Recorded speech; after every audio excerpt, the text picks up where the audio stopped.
The Lord be with you. I'm Deacon Keith Fournier, and our first reading is taken from the first book of Samuel.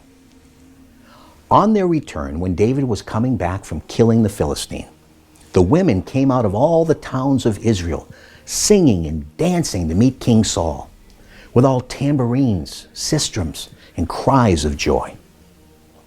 And as they danced, the women sang, "Saul has killed his thousands, and David his tens of thousands." Now Saul was very angry. The incident displeased him. "They have given David the tens of thousands," he said, "but me only the thousands. What more can he have except the throne?" And Saul watched David jealously from that day onward. Saul let his son Jonathan and all his servants know of his intention to kill David. But Jonathan, Saul's son, held David in great affection. And Jonathan warned David, "My father Saul is looking for a way to kill you, so be on your guard tomorrow morning. Go into hiding, stay out of sight. I shall go out and keep my father company in the countryside where you will be, and shall talk to my father about you. I shall see what the situation is, and then tell you." Now Jonathan spoke highly of David to Saul his father, and said, "The king should not harm his servant David. Far from harming you, what he has done has been greatly to your advantage. He took his life in his hands. He killed the Philistine. And Yahweh brought about a great victory for all Israel. You saw for yourself how pleased you were.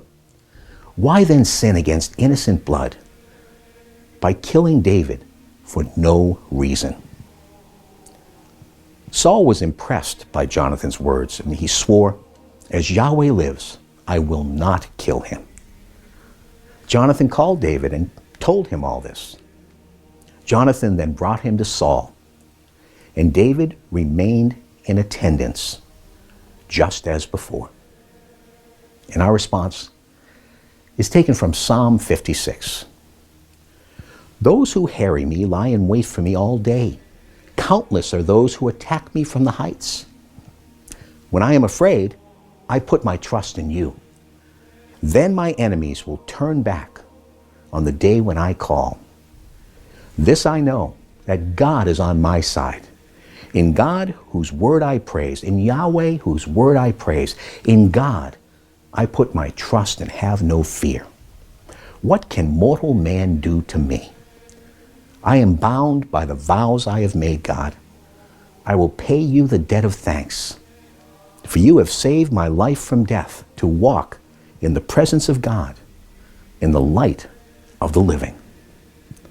And a reading from the Holy Gospel according to St. Mark. Jesus withdrew with his disciples to the lakeside, and great crowds from Galilee followed him, from Judea and from Jerusalem, and from Idumea and Transjordan, and the region of Tyre and Sidon. Great numbers who had heard of all he was doing came to him. And he asked his disciples to have a boat ready for him because of the crowd, to keep him from being crushed.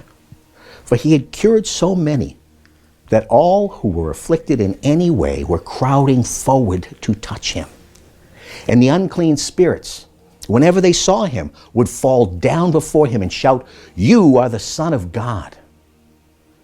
But he warned them strongly not to make him known. The Gospel of the Lord.